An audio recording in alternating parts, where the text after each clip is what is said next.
Thank you, Todd. It's great to be with you. By the way, Senator, I got to hang out with your father a couple of weeks ago in Houston at an event, and what a great American patriot he is.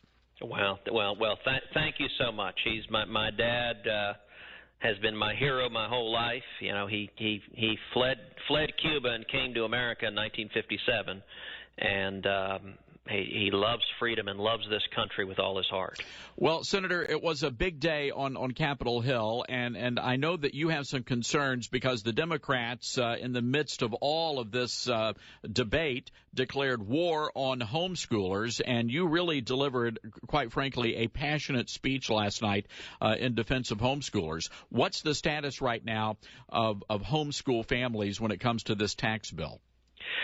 Well, there's good news and bad news. The good news is that the tax cut as a whole makes an enormous difference for working families, for parents, for small businesses, for farmers, for ranchers, for job creators, for young people all across the country. That there's an enormous amount in this tax bill that is cutting taxes and focused on generating jobs and raising wages.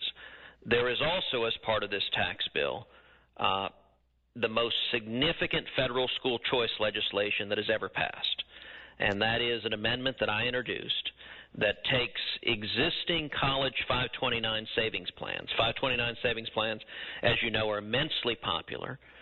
Right now, they allow parents and grandparents to save in a tax-advantaged savings fund for college expenses, and millions of parents and grandparents all over the country use 529s right now. The amendment I introduced expands 529 savings plans, so in addition to using them for college, now you can use them as well for K through 12 education. You can use them for public school, for private school, for parochial school, for religious school. It's up to the parents, up to $10,000 per year per child, and that passed into law. It actually passed the Senate 50-50, evenly divided, with the Democrats all opposing it, and the vice president cast the tie-breaking vote. That provision all stayed in the bill and is getting ready to become federal law effective January 1.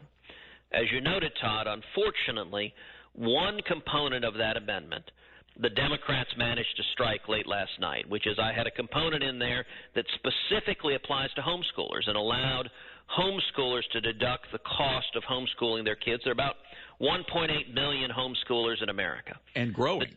But the Democrats hate homeschoolers. They hate that anyone gets out of centralized control, and so they filed an objection on procedural grounds and managed to get homeschoolers excluded. I think it was discriminatory. I think it was wrong. But homeschoolers, unfortunately, the Democrats cut out of the legislation. So for 50 million school kids across the country, the provision allowing parents to save for public or private or religious or parochial schools, that's in there. But homeschools, unfortunately, the Democrats succeeded in pulling them out, I think, and that's frustrating and maddening, but nonetheless a big victory for kids across the country. Senator, a lot of the talking heads out there are very critical of this tax bill. The president put out a series of tweets this morning defending it. Yesterday, I believe The Hill published a piece that quoted you as saying, the only people whose taxes are going up are the really rich. Every taxpayer, their taxes are going down except rich people in Manhattan and San Francisco. Senator, I'm not wealthy by any stretch of the imagination, and my taxes are going up as well. But it's really not you guys to blame. It's the Democrats that run these high-tax states.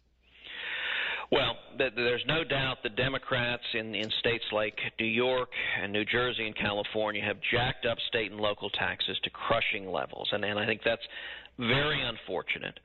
This federal tax bill that we passed is reducing taxes on small businesses and job creators across the country, and it's reducing every single tax rate, every marginal tax rate for individuals and families. That provides tax relief, a significant tax reduction for the overwhelming majority of taxpayers.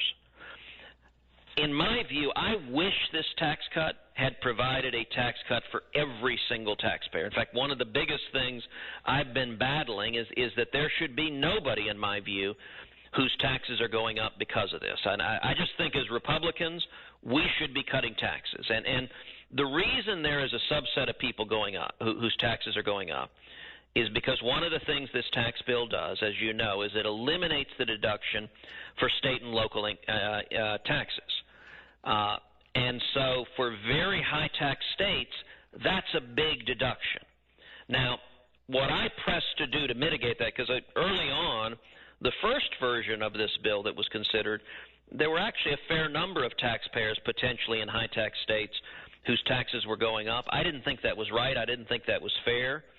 And so I pressed very hard. We added an amendment that allows everybody to deduct up to $10,000 in state and local taxes, property or income taxes. So that makes a big difference for taxpayers in New York and New Jersey and California. And then in the conference committee, the individual rates were lowered even further. All of the individual rates were lowered at every level. The top rate went down from 39.6% to 37%. Those drops significantly reduced the number of people, even in high-tax blue states, whose taxes are going up. And so my hope is that for most it won't happen. I wish everyone was getting a tax cut, and I recognize the irony, Todd, that you know, I'm not typically someone known for defending New York values, and yet I have been fighting tooth and nail for New Yorkers and people in New Jersey and California because I think we should be cutting taxes for everybody. Well, I agree with you, Senator, and I know that the handful of the conservatives that are living behind enemy lines agree with you here in New York City. I want to ask you real quick about a headline on CNN today. Despite tax win, Republicans in Congress could be heading toward a government shutdown. Do you think that headline is accurate? You know, I hope not. I don't know. We've got a continuing resolution that expires on December 22nd. Expires on Friday. Happens to be my birthday, and both houses are working hard to come to an agreement to continue funding the government. It's unclear how that's going to play out. One question is, I think Chuck Schumer and the Democrats want to see a government shutdown. I think politically, their base, the far left, is so angry at the president. They hate the president, and they're demanding of Democrats resist, oppose, fight, obstruct. It's why, you know, we passed historic tax relief last night.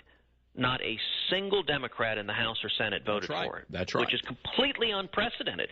Tax reform has always been bipartisan. I mean, there's always been at least a handful of Democrats who say we want to cut your taxes. There's not a single one in all of Washington. And you think back to when Reagan cut taxes in 1981 and 1986. Both of those were bipartisan. Tip O'Neill, a Democrat, was Speaker of the House. In the House, the leader of the Reagan tax cuts in the House was then a conservative Democrat named Phil Gramm. In the Senate, one of the leaders was a liberal Democrat, Bill Bradley from New Jersey. It used to be that you could find common ground on cutting taxes. The sad thing is, right now Washington Democrats are so partisan that not a single one of them is willing to support cutting taxes. In fact, this is the party of Bernie Sanders and Elizabeth Warren. They are now, every Senate Democrat is basically follows the lead of Bernie and Elizabeth, and their position is they want to raise your taxes. They want to raise everybody's taxes. And so on the question of a government shutdown, I think the far left base wants to see Democrats fighting Trump at every turn. And so my concern is that they believe it's in their political interest to force a shutdown. I hope that doesn't happen, but I don't know for sure what will happen. Yeah, I don't want to hear Bernie Sanders reading Dr. Seuss books from the floor of the Senate, Senator. I I think it'd be more likely to be the Communist Manifesto. Well played there. Oh my goodness. One final question, Senator, before we let you go. I know you've got a busy day there in Washington. Robert Mueller and the investigation into allegations of collusion. We had your friend Jim Jordan on the program earlier this week. He says he's convinced that the FBI was trying to stop Trump from being president, and we've heard that from a growing number of Republican lawmakers. What do you say about that? Look, I don't think we should jump to conclusions. I've read the text change back and forth between the FBI investigators that were part of the Mueller task force, and there clearly were some liberal Democratic partisans who despise Trump. That much is clear. I don't want to paint with a broad brush and say the entire FBI. There are a great many honorable, principled, courageous law enforcement agents at the FBI and at the Department of Justice. So I think it's a mistake to paint with too broad a brush. That being said, I'm very troubled that the team of prosecutors and investigators that Bob Mueller's assembled is filled with people who are rabid Democratic partisans, who are major donors to Democratic politicians. I think that's really scandalous. That if a special counsel team is being put together, it should be people for whom there is no question of political bias one way or another. It should be people who aren't partisans for Republicans or Democrats, but people who are impartial law enforcement officers. And I got to say, the more that comes out about the bias and partisan activity of this special counsel team, the more it really makes one question their motivations and what they're doing. All right, Senator, we're going to have to leave it there. Thank you so much for dropping by the radio show today. I want to wish you a happy birthday and Merry Christmas to you and the family. Well, thank you. Merry Christmas. I hope you have a blessed Christmas and New Year's, and take a little bit of time just with the family, some R&R, and just relax and unplug and get away from email and everything else. Indeed. Senator, thanks again. Take care.